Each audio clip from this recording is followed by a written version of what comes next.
This is the Dollemore Daily, and I'm Jesse Dollemore.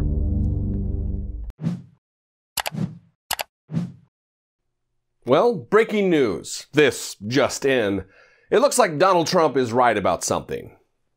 Just happens to be in 1999. It's relevant, very relevant to today, in fact, so stick with me. Back in October of 1999, Donald Trump went on Meet the Press with Tim Russert, and when asked about the potential Reform Party presidential candidacy of Pat Buchanan, he said this. Republican Party. Tomorrow, Pat Buchanan is announcing that he will be a candidate for the presidency on the Reform Party. I just think it's ridiculous. I mean, he wrote a book because, look, he's a Hitler lover. I guess he's an anti-Semite.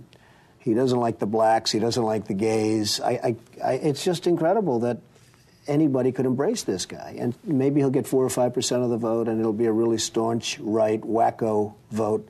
I'm not even sure if it's right. It's just a wacko vote. And I just can't imagine that anybody can take him seriously. So, in 1999, Donald Trump knew Pat Buchanan as a Hitler lover, an anti-Semite, and someone who doesn't like the blacks or the gays. He knew this about Pat Buchanan in 99, which means he must ostensibly still know it about him today. And yet he is now gleefully tweeting quotes from the virulent racist because their views completely align concerning the border wall. You see, on Sunday, Donald Trump quoted from a recent article penned by Pat Buchanan, tweeting, quote, "The Trump portrait of an unsustainable border crisis is dead on. In the last 2 years, ICE officers made 266,000 arrests of aliens with criminal records, including those charged or convicted of 100,000 assaults, 30,000 sex crimes, and 4,000 violent killings.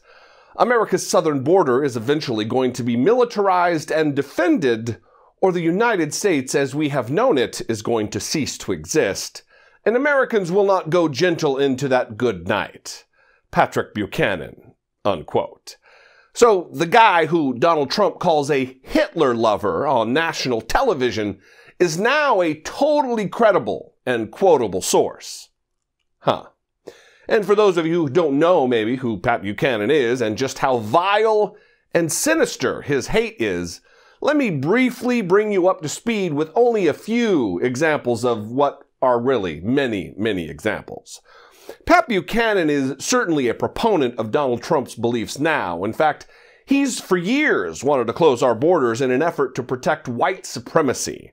In his 2006 book, State of Emergency, he wrote, quote, "If we do not get control of our borders by 2050, Americans of European descent will be a minority in the nation their ancestors created and built," unquote.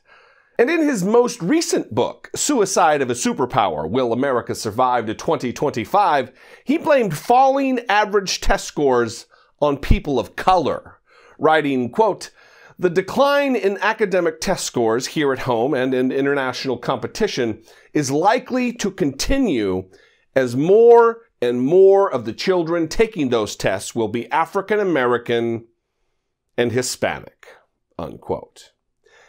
And in 1990, Donald Trump's super quotable pal, Pat Buchanan, wrote a column for the New York Post in which he defended a convicted Nazi war criminal, claiming that he was innocent because the Holocaust survivors who he didn't murder had terrible memories. In it, he wrote, quote, "This so-called Holocaust survivor syndrome involves group fantasies of martyrdom and heroics.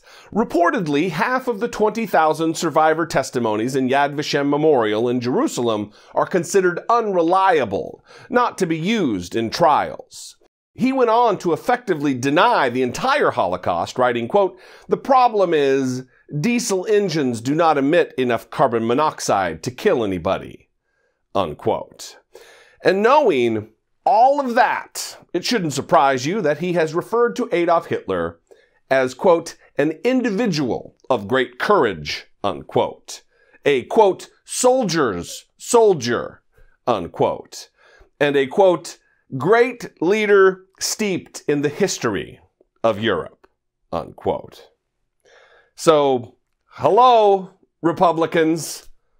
Hello, Are there any of you out there left? A single one of you left with a spine? Because right now is the time to speak up. Your fearless leader is quoting racist Holocaust deniers who have nothing but praise for Adolf Hitler. That seems like something you want to be awake for. Something you'd like to raise an objection about. That is, unless you're all just soulless political grifters who use the moniker of the Party of Lincoln as a punchline rather than a guiding light.